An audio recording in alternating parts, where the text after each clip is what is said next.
my brother yare.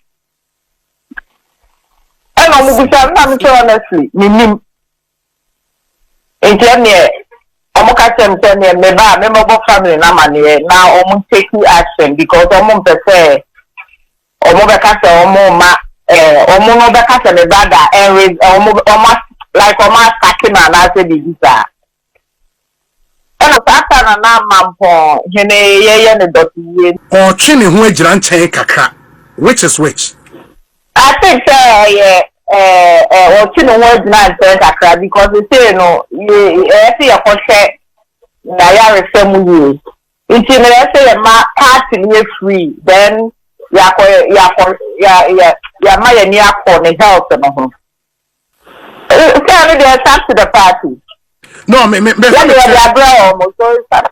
yeah, because of the wording of the letter, no. Say even the duty as national.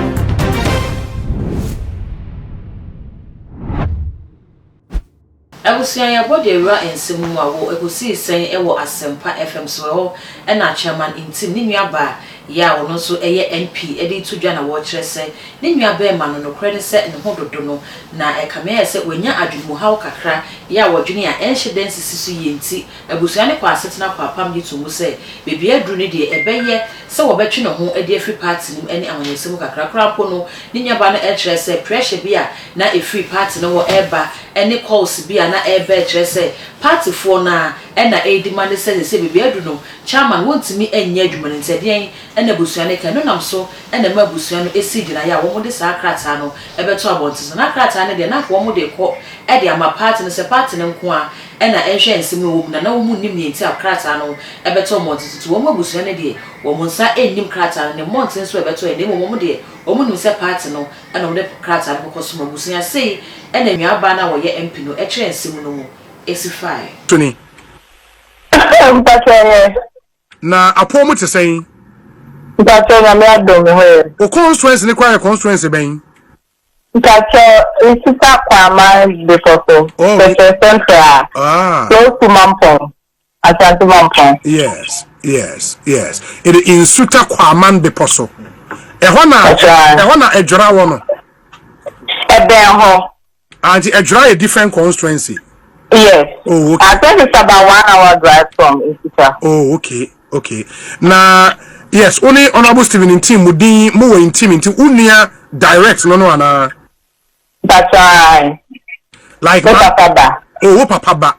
Oh, okay. That's right. Okay.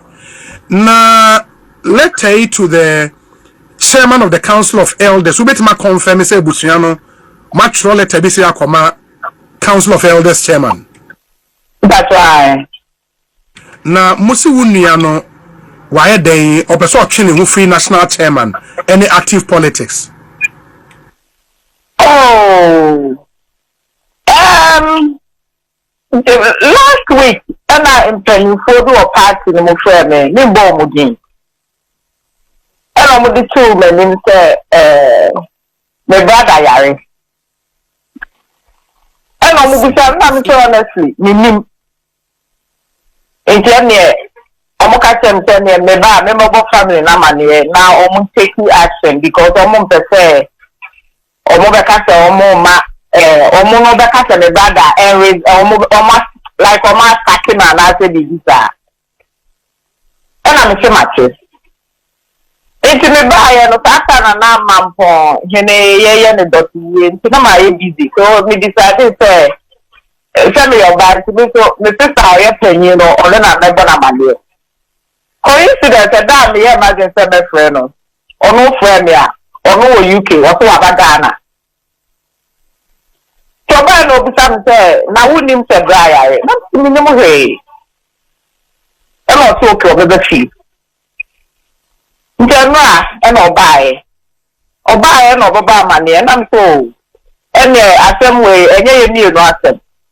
So they have say urgent family meeting, emergency meeting. Because almost us na meeting so honomo. But ye ni ana no, ye pese obeko ho na beko akoye bibi ho. So to cut everything short no. And the family ni decided say the so letter no na. Ye dia the party no say ya almost to be next film, almost to me, so that is all. Okay, not just that the letter really was meant for partner for public consumption per se. No, just to say there will be no letter about to make the cover, so you need me but it's purposeful for the party. In the specifically what say a meeting we no more be no and na on maybe and now say the duty as chairman of the party no or training who ejran chen kakra, which is which. I think or no words not kakra because they say no you see a contract na ya refem you until I say ma party is free then ya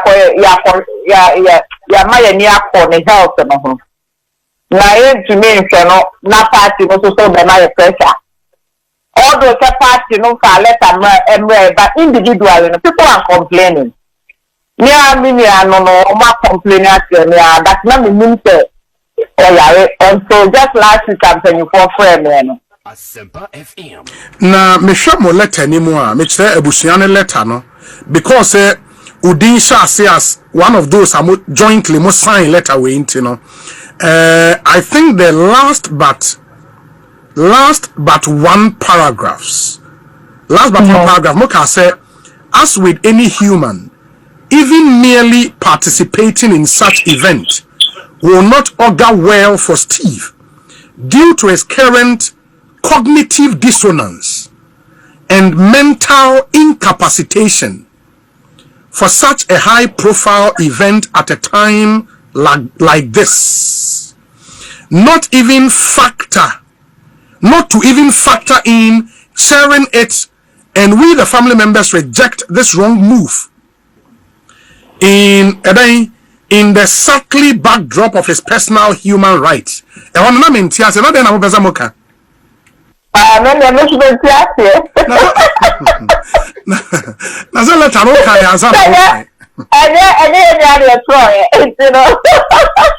Yeah, but we did say, okay, more sign home. We did that, but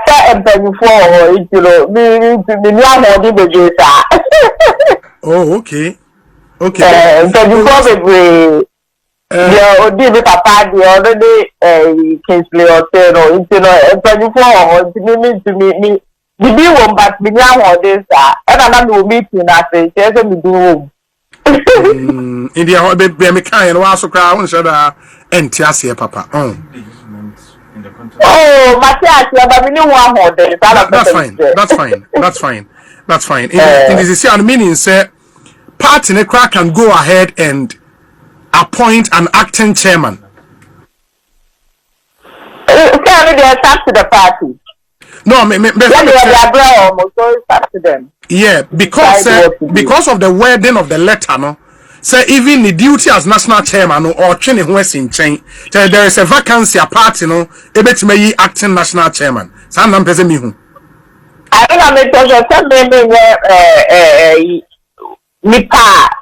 me decided for the party. Okay. It's a party, letter when you're going to say, and no more, it's up to the party. Very well. I think it captures BB into me dase. Now you pesa confirmation into you da say wa my confirmation. Why? At least all responding to treatment in kakra there. Yeah, danya me ase. Party in the person of rather come. Now at least you also clear and maybe the your party from the pressure they come many be pa. Of course. Basana over the option to also resign officially, Anna. Say no. Who tell me obey because of the condition and I take you over no. Temporary, you know. That's fine. I mean, I don't think we should profit and hear the basic. Why? Baby, any why? Yeah, that's I mean, sure. We could see saying Sunni a higher Sempa FM. In a related development, the family of Ken Uforia Entabusia ne ebimu e kan se we de ne ekomogia ne omi wo mo boni tiri so e chese na chairman ye hu no e na chairman wontimi nya adwuma no e na wapra ko ye campaign aba beje e na afiwada ne adwuma na to ho e na waye ne ho ko no ho kaya wo no a wonso wonko so bi beso ne nyina no ne ekom egia ne wo me sa brede chairman intim atwe ne mo enu ti we no kra dodo na e chese ene na chairman wontimi ne national chairman ya wo pri e kwan mu ada ho e de wana na we no ne ensem ya Ghana fo e kan ne wo mu ebisa e wo video hu na me bisa dwenkyerɛ bɛn ɛna wo de fa video hu mesrew sɛ obogya ne nyina e wo comment section wo e de awam na afei wo mi subscribe button so e too much gh e ya kai na fa bɛ on account sɛ bɛ na upload ne to mu a wo ne first person ya wo sa ebidi kan aka all the social media platforms so kwa e too much o subscribe no like no wa share na wo nwa bi nso enye bi ahwe me da sɛ bia nso me ba wo nya brani adaje edit team that good enemy di e be sensia